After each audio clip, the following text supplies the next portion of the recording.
Welcome back. My next guest is a very dear friend of mine. You might have seen her on television. She's a personality, she's a model, she's a warrior, she's a freaking goddess with a chopper. Welcome to the show, Sassy. Hi. How you doing, boy?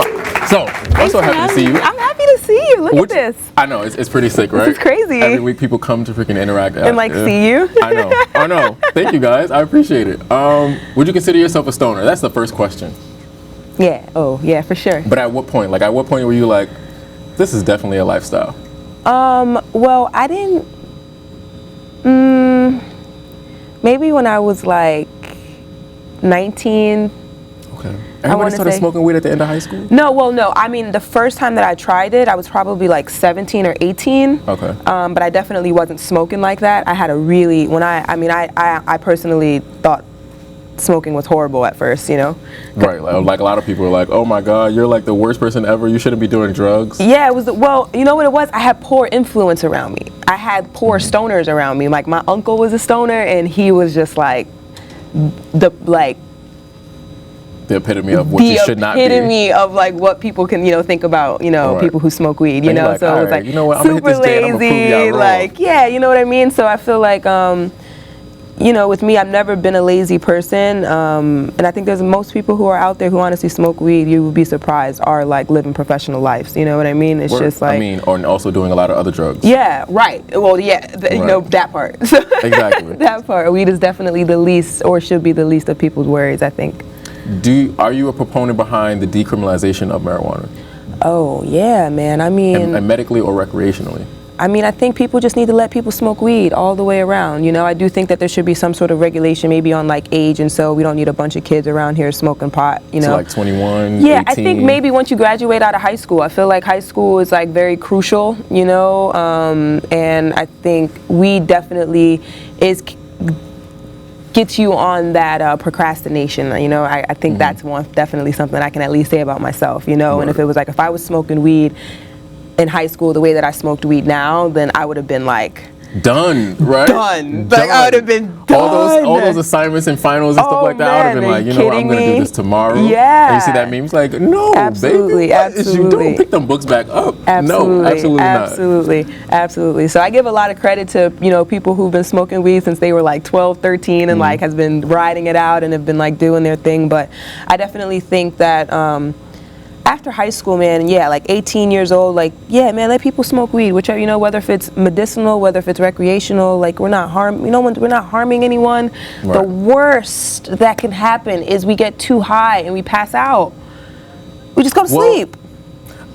I've seen some people pass out, like literally drop in front of me. It's because of dehydration. Yes, it's not because of the blood. Not because of weed. That's dehydration. It definitely has a part into it, but it's like if you can be a healthy and a productive stoner, you can smoke weed all the time. Right. It's hydrating yourself. It's like, duh, if you're going to smoke weed and that's something and smoking itself, no matter what you're smoking, dehydrates you. If you're smoking cigarettes, whatever it is, smoking itself dehydrates you. But it's like, if you know that you're going to be smoking, then why not take the necessary precautions to make sure that you're okay? Like when you're smoking. Word.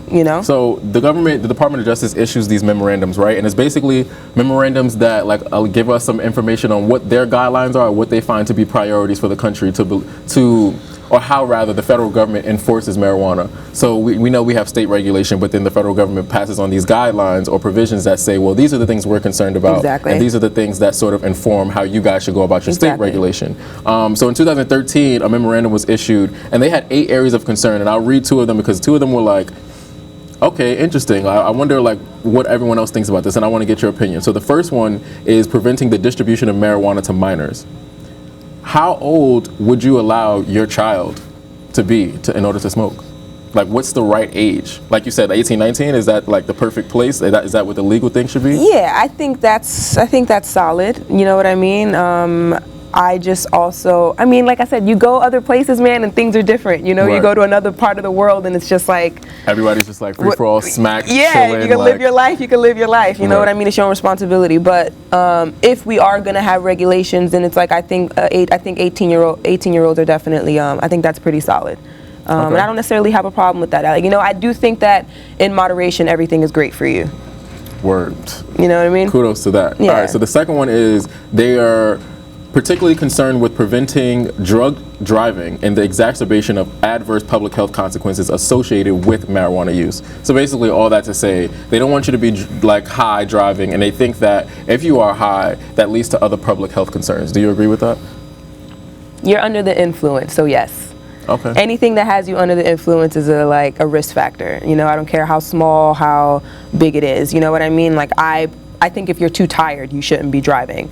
You know what I mean? Like I know what I feel like when I ride a bicycle all over the place, and I know what I feel like when I'm tired. I personally feel like I have been drunk and I've been like high as hell and have ridden my bike all the way from like Brooklyn, from the Coney Island, all the way up to Harlem. You know what I mean? But I have been like just sleepy, and have felt like I was struggling, like I could have easily crashed, died, like anything. Was that because you know of what the I mean? weed or just your natural exhaustion? No, just natural exhaustion, like me just really being tired. You know what I mean? So I do feel like anything that has you under the influence is definitely a risk factor. You know, I don't want to take anything away from it, but is it like driving when you're like high? Is it like you know what I mean? Like, no, you know what I mean? I mean, a risk factor is you having a cell phone in a car, because everybody's like, you know what I mean? So I don't think it's anything more than anything else that's happening, and definitely a lot less riskier than like obviously alcohol and any other drugs that people are like. It's like, if you're gonna tell me that I can't smoke weed and drive, then you need to be making sure that people are not like on prescription drugs while they're driving, because that shit has you equally as high. All the way twisted.